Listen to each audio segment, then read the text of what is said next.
Before we get started with today's interview, just a quick reminder, click the thumbs up, make sure you subscribe and ding the bell so that you don't miss any of the great interviews that we have coming up. Now, on to today's interview.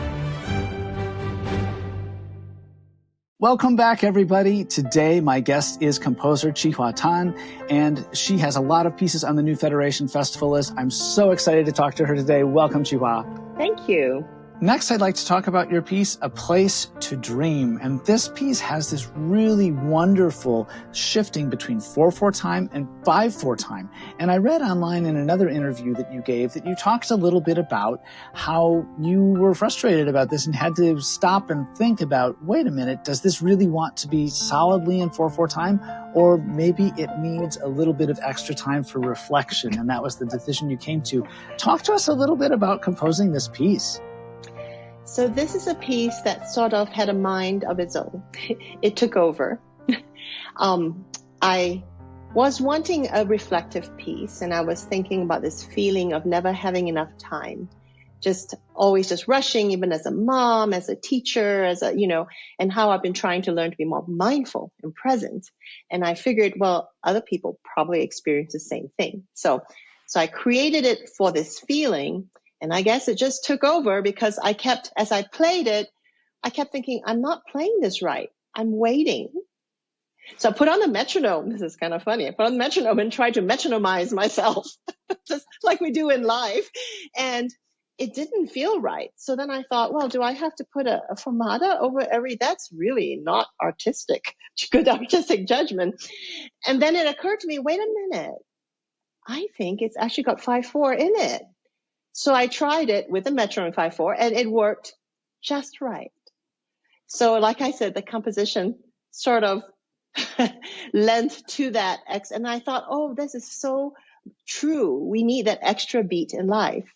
And so I say jokingly that this is my gift to the pianist, that extra beat. So enjoy it and really listen right through that beat and don't shortchange it.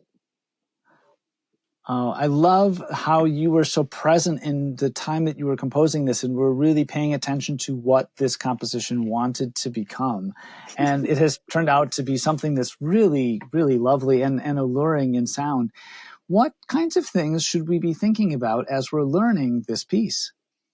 The feeling here is, what I'm encouraging is, where are our safe spaces?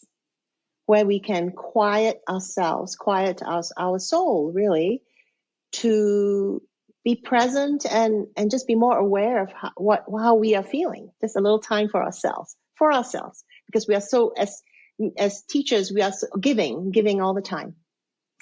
And part of that is the phrasing that you get later in Schumann and Brahms, that hand-to-hand phrasing.